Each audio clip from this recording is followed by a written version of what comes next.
For my final, I decided to make my presentation in regards to the learning objectives that we should have mastered throughout this course. So the first learning objective was describe and apply key concepts from the criminal justice system. This is something that I think that we mastered throughout the duration of our course, but there were two activities that really came to mind for me where I feel like the key concepts from the criminal justice system were applied. So in Module 3, our assessment was about researching and finding a case where law enforcement had used IP location effectively to solve a crime. And through that activity, I was able to learn a lot about how police and detectives use IP addresses and how often they do. So I thought that was like a really key concept that we should master. And then in Module 7, the Crime Lab, particularly Assignment 3, we had to create like the lay audience assignment where we listed each of the agencies within the criminal justice system and like what they handled. That was really helpful for me to specifically learn all about the criminal justice system and the breakdowns and the different agencies. And learning outcome 2 was knowledge and understanding of digital crime and terrorism. In Module 5, the Project 1, which was the hit list, where we created like our own most wanted list in order of how big of a threat each crime organization was to the United States. That I think was a really great activity for us to really master this. And then in Module 6, Assignment 2, Violent Crimes Against Children. Through that activity, we discussed the various types of crimes that can occur over the internet, particularly for children. And I think that was really key with helping to understand digital crime. Concept 3 was to demonstrate the ability to explain the types, nature, and extent of digital crime. The first activity I thought best applied to this concept was Module 2, our case study. Our case study was to read the top 10 most notorious hackers, and then we each ranked them on our own personal opinion of how criminal we believed each hacker to be. And then Module 3, our flip guide activity, which was the You Decide, and that was all about whistleblowing. I think that helps us to understand like the different types of digital crime and like the extent of them and where we believe whistleblowing falls on that spectrum essentially.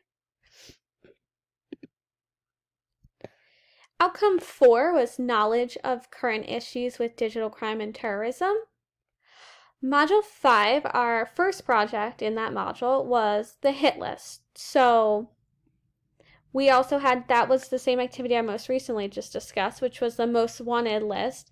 And I thought that that activity really pertained to this outcome as well, because they're current organizations and we're discussing the current issues within digital crime and terrorism.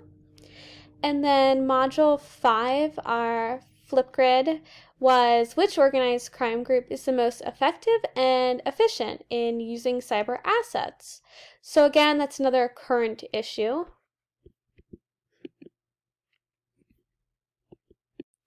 Learning objective 5 is knowledge of the legislation and enforcement of digital crime. In Module 3, we had a Flipgrid that was You Decide, and that was just should whistleblowing be considered a criminal act. And then in Module 5 was our police department presentations, training to the local police department where we outlined information regarding cyber threats. I think that these activities were really effective with helping to better understand legislation and how cybercrime is enforced. Outcome 6 was to gain an understanding of the future trends of digital crime. I believed we were able to do this in Module 6, our Hacker Studio. The Hacker Studio, that was issue research, where we learned about the differences of 4chan, 8chan, and Reddit, and then we compiled our own research and actually used those sites. And then in Module 5, Project 1, the hit list, which was where we created like a most wanted list in order of how much of a threat a crime organization is to the United States. And I think that these activities were helpful because they're constantly being used, but they're also going to be used in the future as well. So it's important to understand maybe where the trend of digital crime is going. Objective 7 is knowledge of digital technology and the internet.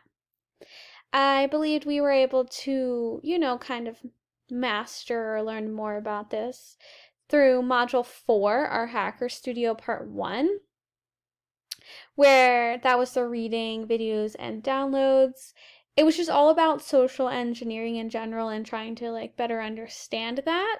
And then Project 2 within that same Hacker Studio, I thought that was very helpful because that was where we were actually exploring the hidden wiki and using our best crime lab skills to get the most current addresses. So I thought we were really like applying our own knowledge of digital technology and the internet. Outcome 8 is application of the best practices in investigating crimes involving technology and the internet. So this is where we actually got to like really apply what we have learned. And in Module 3, Hacker Studio 1, where we gathered IP addresses and geolocations, that was a great way for us to like apply the skills we were learning.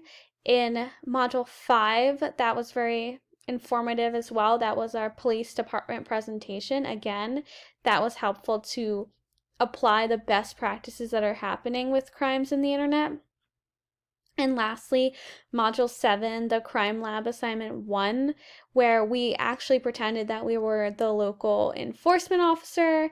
We had seized 2 laptops pertaining to information we had seen regarding child pornography images on those laptops. So we had probable cause at that point. And then our job was to discuss how we could search those laptops under the Fourth Amendment. So I think what better way to apply the best practices than that specific activity.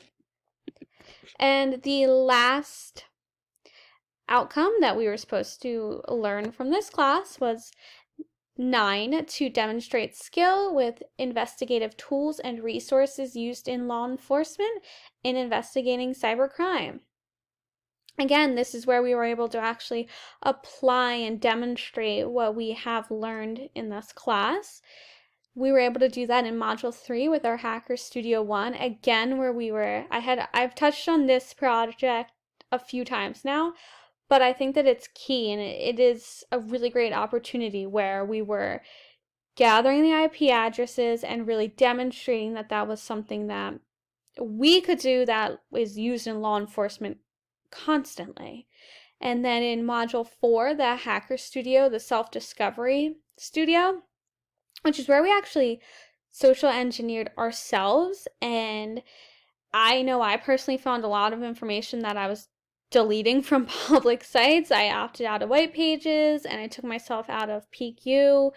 So I think that was really cool to, do some research, use ourselves, but, more so social engineer and use these tools. That was really cool.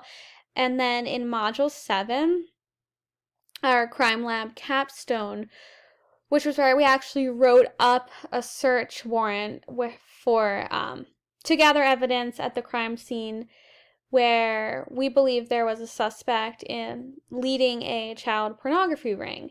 And I think that that activity was a huge opportunity for us to demonstrate our skills and our investigative resources that are actually used in the law enforcement when they are investigating cybercrime. So I think that these activities really outlined the 9 objectives that we have been able to learn throughout this course.